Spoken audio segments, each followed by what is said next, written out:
Hello friends, welcome to HP study lover channel. इस video में हम एचपी सेट के पेपर 1 का जीके सेक्शन का डिस्कशन करेंगे जो 22 नवंबर 2020 को हुआ है।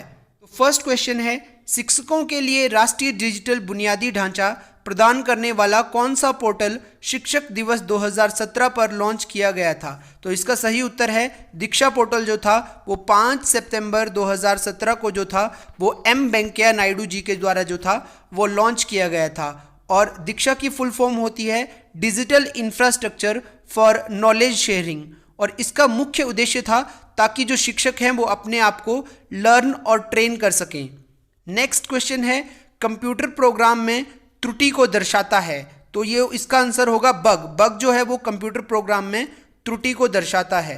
नेक्स्ट क्वेश्चन है, निम्नलिखित में से कौन सा डोमेन सरकारी शिक्षण संस्थानों के लिए उपयोग किया जाता है? तो इसका सही उत्तर होगा government.in। government.in जो है वो सरकारी शिक्षण संस्थानों के लिए उपयोग किया जाता है।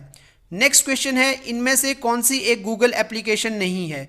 तो ब्लॉगर एक गूगल एप्लीकेशन है, क्लासरूम एक गूगल एप्लीकेशन है, जेम बोर्ड भी एक गूगल एप्लीकेशन है। तो इसका सही आंसर होगा जीटाग एक गूगल एप्लीकेशन नहीं है।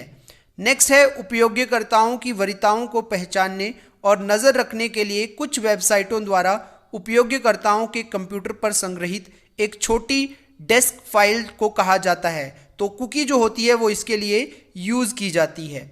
नेक्स्ट है, क्योटो प्रोटोकॉल के संदर्भ में निम्नलिखित में से कौन सा कथन सही नहीं है?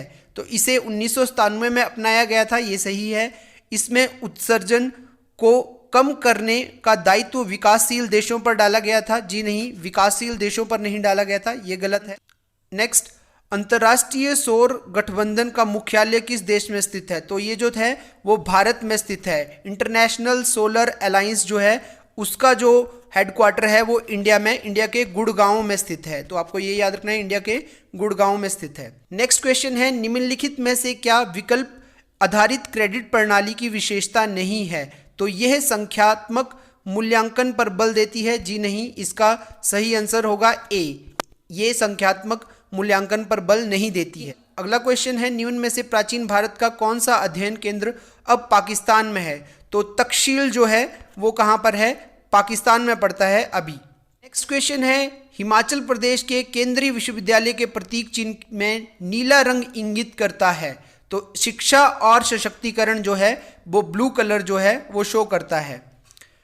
अगला क्वेश्चन है, वैदिक युग में वह औपचारिक समारोह संस्कार जिसमें शिष्य अपने माता पिता के घर को गुरु के लिए छोड़ देता था वह कहलाता था, तो इसे उपनयन कहा जाता था।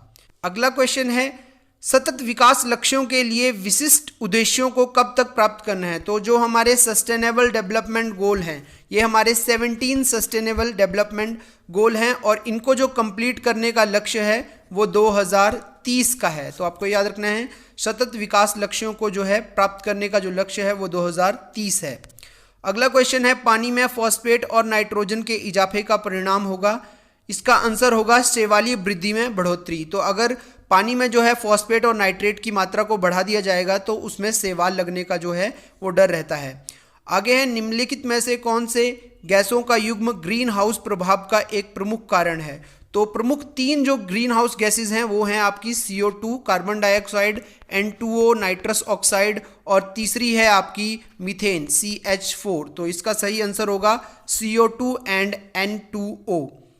नेक्स्ट क्वेश्चन है, निम्नलिखित में से कौन सा मापदंड मानव संसाधन विकास मंत्रालय द्वारा अकादमिक संस्थानों के श्रेष्ठीकरण के लिए दिए गए राष्ट्रीय संस्थागत रेटिंग फ्रेमवर्क में सम्मिलित नहीं है?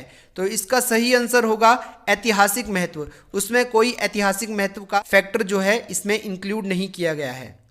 तो ये थे एचपी सेट में पूछे गए जीके सेक्शन के कुछ इंपॉर्टेंट क्वेश्चन, और अपकमिंग एग्जाम में भी इससे रिलेटेड क्वेश्चंस जो हैं वो पूछे जा सकते हैं। आई होप आपको ये वीडियो पसंद आई होगी। इसी तरह की वीडियोस को देखने के लिए हमारे चैनल को सब्सक्राइब कर लीजिएगा। धन्यवाद।